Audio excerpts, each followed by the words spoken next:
will be back here again to do the people's business with a budget address. It will unveil a budget that my administration and I personally have put countless hours into. Just a few days before Governor Andy Beshear took office, he inherited a more than $1 billion shortfall for the Commonwealth. Still, big promises were made. We'll see that we will have a budget that starts with education and makes significant investments in it. From education to healthcare, tonight we'll learn about Kentucky's top priorities. And I use WHERE with the W standing for wages, the H standing for healthcare. The first E is education, the R is retirements, and the last E is example.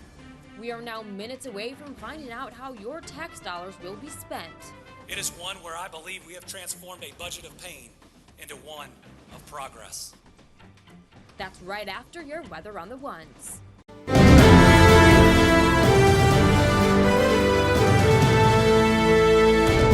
Hi, welcome to Spectrum News 1, your home for 24-hour news and weather. I'm Ashley Mills, and here's a look at our top stories. Attend class or delay? It's a question weighing heavy on many people's minds lately. We'll bring you the latest from Frankfort as Governor Beshear continues to push for a later school start date.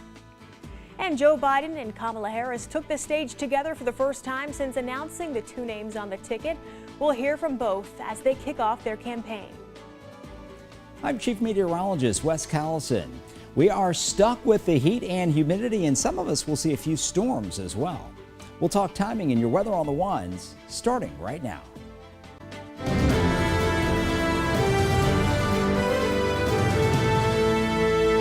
Hi and welcome to Spectrum News 1. I'm Chelsea Washington, here with a look at our top stories this half hour. Several roads have been closed down as protesters pack the streets in downtown Louisville. Have the latest as opposing groups meet calling for change.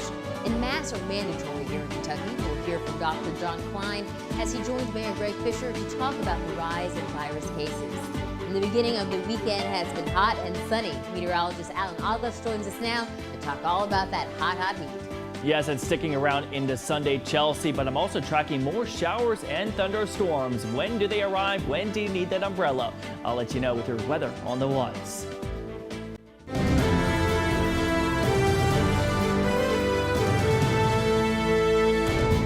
Good afternoon and thanks for joining us on Spectrum News 1. I'm Chelsea Washington, here with a look at our top stories.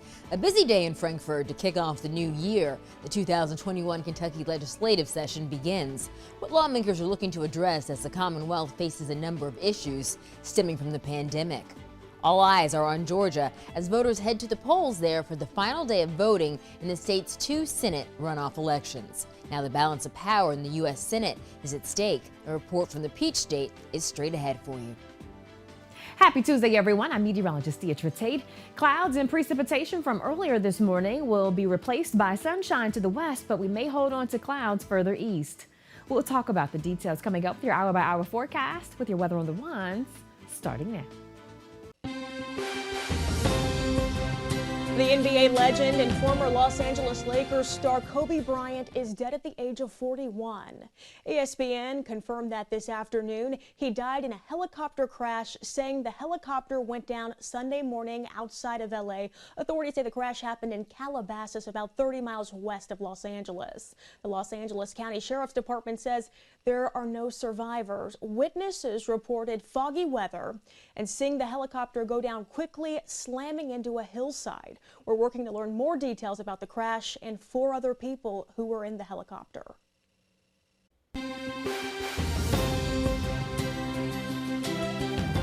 I'm Lachlan McLean with breaking news here on Spectrum News 1. Professional golfer Tiger Woods is being treated at a Los Angeles area hospital after being involved in a single vehicle rollover crash several hours ago.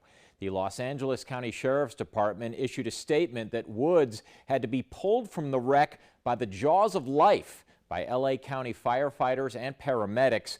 Woods' agent, Mark Steinberg, said in a statement that Woods suffered, quote, multiple leg injuries and said he is, quote, currently in surgery. Officials said Woods' vehicle sustained major damage.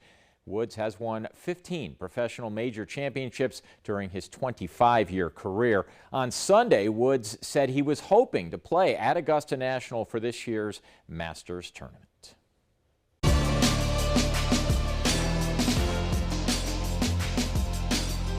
We have no power to convict and disqualify a former office holder who is now a private citizen.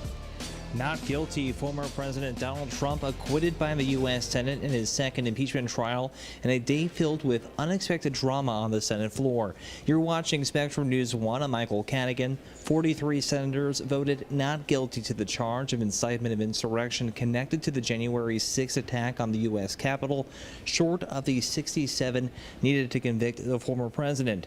Our Eva McKend is live at the U.S. Capitol in Washington. Eva, we heard from Senator Mitch McConnell after the vote. Even though he voted to acquit, he still holds the former president responsible for the Capitol riots. Yes, it's going to be the fierce takedown that rings hollow for so many, and I'm not sure what purpose it really served. You know, we know that this trial has long been about legacy more than anything else. The outcome was a foregone conclusion, but McConnell seemed like he wanted to have his cake and eat it too. He was the one that stalled the effort to hold the Senate trial immediately after the House moved to impeach the former president, arguing Trump needed to be afforded due process. And now, he argues, the whole thing is unconstitutional since Trump is a private citizen. There's no question, none, that President Trump is practically and morally responsible for provoking the events of the day. No question about it. The people who stormed this building believed they were acting on the wishes and instructions of their president. Senate Majority Leader Chuck Schumer thinks ultimately Democrats achieved their goal in doing long-term damage to Trump, but we will see. He remains a wildly popular figure in Republican politics. He deserves to be convicted, and I believe he will be convicted in the court of public opinion. He deserves to be permanently discredited, and I believe he has been discredited in the eyes of the American people and in the judgment of history.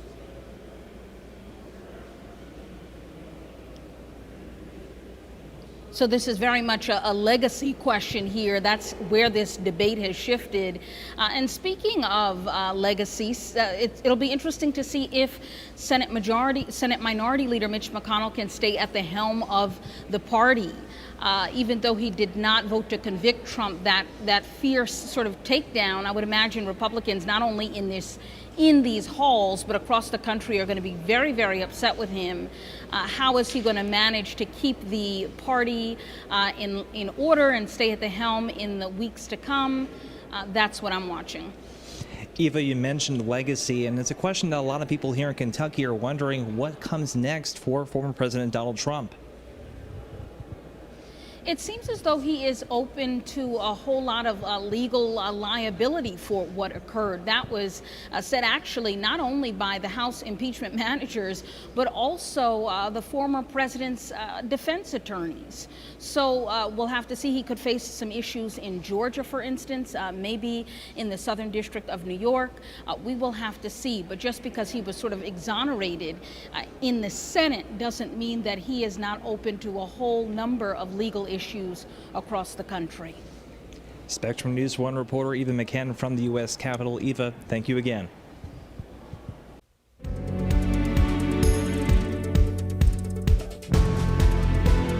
Kentucky is ramping up its vaccine rollout just as the state hit the grim milestone of 3,000 deaths.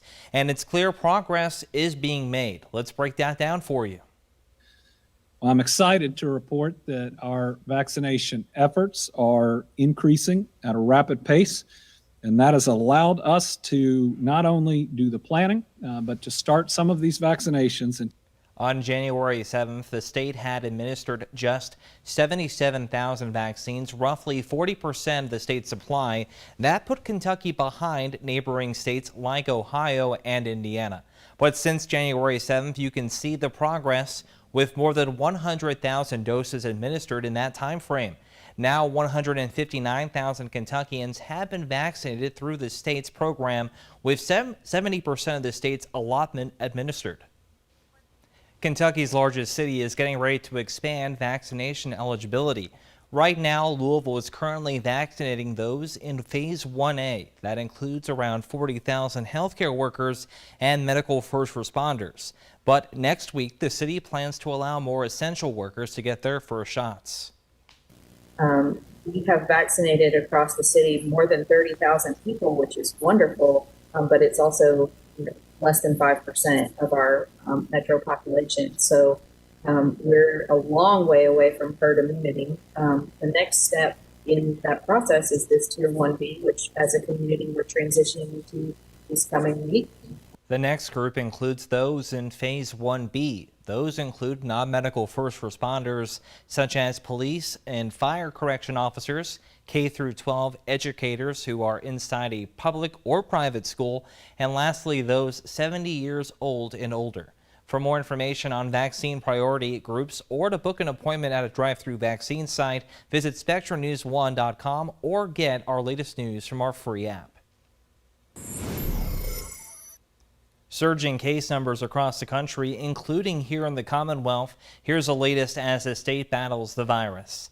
Saturday, Kentucky is reporting 3,096 new cases and 32 new deaths, bringing the total loss to over 3,000. But the state is reporting some positive news as we see a decrease in our positivity rate of 11.74%. We'll continue to bring you the latest as there is limited reporting over the weekend. Remember, was the only time, the first time.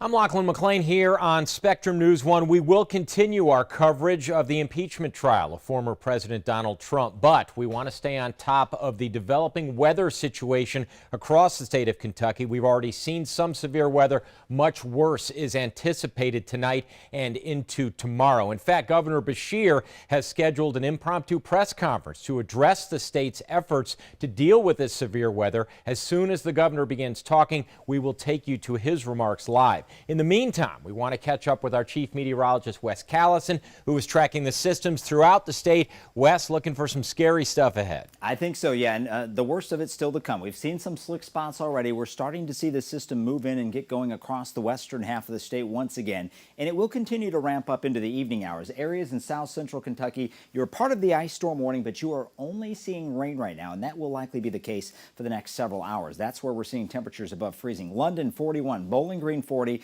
Right near the freezing mark, Campbellsville, anywhere north of there, you are below freezing. So if something's falling from the sky and it looks like rain, it will likely freeze on the surface of some objects around. We're talking tree branches, power lines, some roadways, although the treated ones will likely be okay for the next few hours. But we have had problems off to the west between, say, Evansville, Owensboro, back down towards Paducah. It's been a mix of freezing rain and sleet so far, and this continues to move in off to the east. And it looks like the governor's talking, so I'm going to toss it back to you, Locke.